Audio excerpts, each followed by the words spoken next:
The hard truth is that in the matter of the railway budget, you stole the affection of a vulnerable minister belonging to the Trinamool Congress. He makes a statement in an interview that the Prime Minister and the government would have stood by me and not the Trinamool Congress. Probably you wanted to split it. And therefore they are now considering that is this a kind of an alliance that we are in? Issues which you can sort out through consensus, if are to be handled by maneuver, how will consensus on economic policy be possible? As far as we, who have always been opposed to you, chief ministers of opposition states are complaining governors are not agreeing to give assent for months and years to legislations. Lokayukts are being appointed bypassing elected chief ministers. CBI is being misused against those states. In matters of governmental schemes or even infrastructure projects, they have a sense of discrimination. And one of the finance minister's favorite programs, the goods and services tax, a lot of us may see merit in it. But I can tell you that your inability to develop a larger consensus is more relatable to the political approach of this government than any other factor. Sir, economic policy consensus is intrinsically linked to the political environment. This is a hard fact and the government should realize that.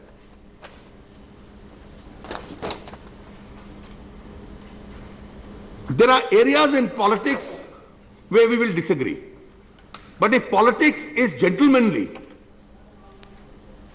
despite those disagreements for the cause of this country, we can come together, and we do come together on several areas. But if politics is of revenge, if politics is of teaching a lesson, if politics is of maneuver,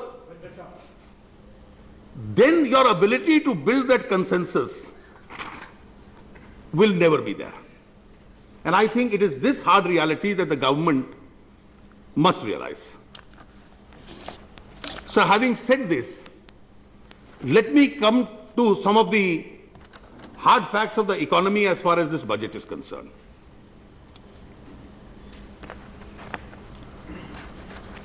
Does this budget honestly reflect what is the true situation of the economy? The finance minister has said that this year the fiscal deficit is an alarming 6.9%, 5.9%. And I think this 5.9% has been written really to make it optically more acceptable, because anything beyond 6 would have created a further alarm. It's like those old Bata shoes, which always used to be sold at some price, 0.95 paisa, so that they don't graduate into a higher cost. If some non-provisions, some higher subsidies are taken into account, I have my fears that this may increase. But I hope my fears are not correct. Let's come to what is projected for the next year. For next year, it is projected that we will have an fiscal deficit of 5.1%. That's the most alarming figure in any budget now, is the fiscal deficit. So 5.9 will become 5.1. Now, what is this premised on? If you look at the budget documents,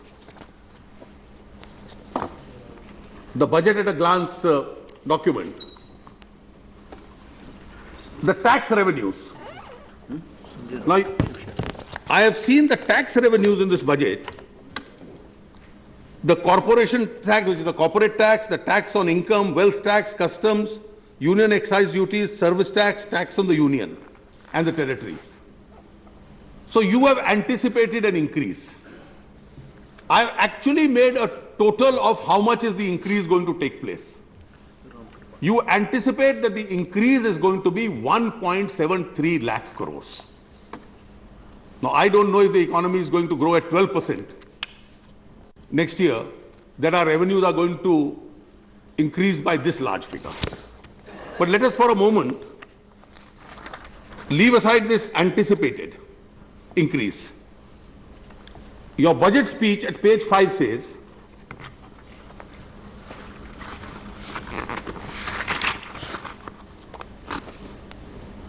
and para 22,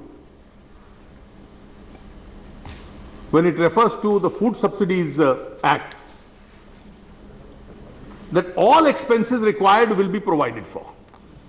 So next year, hopefully if the Food Securities Act is passed, the entire burden of that will be provided for. Now when you provide for that, how do you anticipate the expenditure? Will it increase? Will it go down? Last year, sir, the total amount spent on subsidies, and I take food subsidy, petrol subsidy, fertilizer subsidy, you anticipated the amount to be 1,43,000 crores, approximately. Spent is 2,16,000 crores. So it's almost 70,000 crores more. And next year you hope that once the Food Security Act is implemented, this figure will come down by 26,000 crores to 1,90,000 crores. So how does this figure come down is something which I fail to understand. I went into the details of your expenditure budget. And when I looked at your expenditure budget, page 30,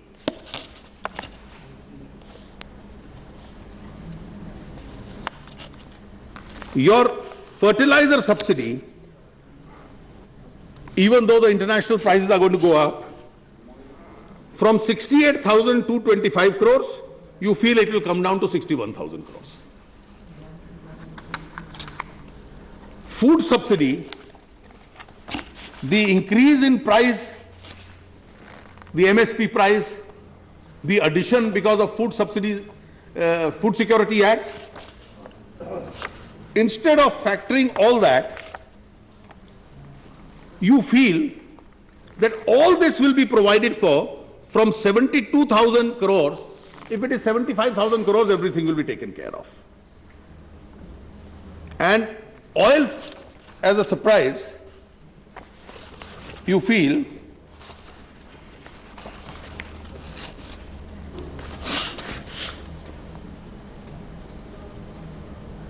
compensation to the oil companies last year was anticipated to be 20,000 crores. You paid 65,000 crores. Next year, despite anticipation that oil prices are going to go up from its present $125 level, you think instead of 65,000 crores this year, 40,000 crores will be enough. So you show a taxation increase, you show that the subsidies will all come down, and the net effect of all this is going to be that this 5.9 will become 5.1. And hopefully when the figures next year are made, you will find that this itself is a figure which proves to be inaccurate. How are you funding all these deficits? I think which probably is short-term loans, RBI, market. Your cash management bills, which last year was expected to be 20,000 crores, spent is 93,000 crores, again is going to be 95,000 crores from the RBI. Ways and means advances, these are markets, was anticipated 1,04,000, is going to be 7 lakh crores, which will raise from the market. This, sir, is the alarming situation as far as public finances are concerned. You have endeavored to meet this by raising taxes. Now let us see what the effect of all this is going to be. Excise duty across the board goes up by 2%. The coverage of service tax goes up. The rate of service tax, which was 14, brought down to 8%. Gradually from 8 to 10 is back to 12%. There is a tinkering of various items. The entire industry of goldsmiths and jewelers are on the streets in a strike because their entire manufacture and export is going to come to a standstill. What has to be the approach, sir, of the Honorable Finance Minister? His approach has to be, how do I make my economy, my companies more competitive? How do I make them more profitable? How do I make them more efficient, less sluggish? How do I create an environment where people want to invest in India? Last year, the FDI had declined. This year, it has marginally increased. And this increase is not because actual investment for industry and projects is coming in, but because there have been some large managements which have also changed. And therefore, when managements of existing companies or oil blocks changes, then of course a lot of funds do come into the country, which are not helping us to create additional employment because the industries were already there. You've had last year a very high inflation, and this budget can also prop up inflation once again. You have what the media now in a public debate refers to as a policy paralysis. You have an infrastructure slowdown. I'll show the data of where we stand as far as infrastructure is concerned. You have high interest rates. The cost of capital has gone up, and therefore borrowings have become costly. This affects not only industry, this affects the Aam Aadmi. So this great desire of taking a small loan and buying a vehicle, buying a house, the entire housing, real estate sector suffers, which is one of the largest employers. Your EMIs are going to have gone up. They are not very sure of political stability. You have high taxation, also major retrospective taxation. Now the increase of all this is, you have the enthusiasm with regard to the Indian economy on the dip. So from 91 till today, or till 1 or 2 years ago, whenever anyone in government or opposition went out, we showed the big picture of the Indian economy as one of the most attractive investment destinations. Today, let us forget people wanting to come in. There is a reverse flight of capital going out. All our industries who are making acquisitions outside is not because they've become so big and they think they can buy over companies in the rest of the world. It is because they feel that India is no longer the best place as far as doing business is concerned. And therefore, there is a reverse flight of capital which is going on. It is this investment which really, this environment which had to be corrected. And I regret, sir, this budget has failed to correct this environment. I mentioned infrastructure. I was going through the figures. On highways, how many times has this house been told, you may have started the project when NDA was in power, but we are going to build 20 kilometers a day.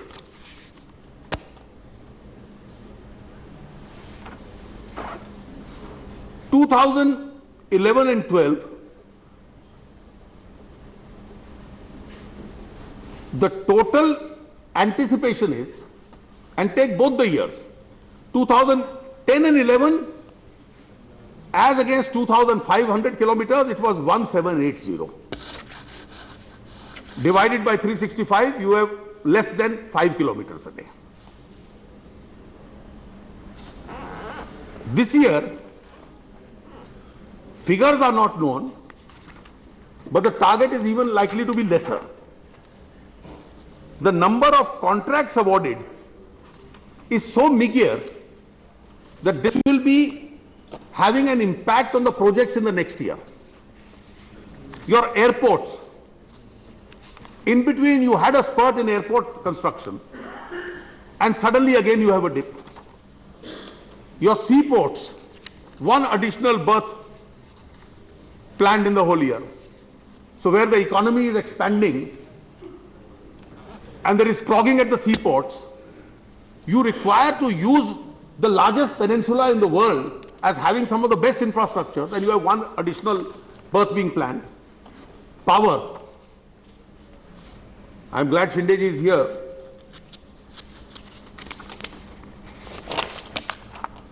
We have improved, we need to improve. But if this kind of a situation with regard to the coal blocks remains, the enthusiasm of even the power minister will go down. So the manner in which the closed box have been allotted, the inadequacy of coal which a large number of new projects are facing.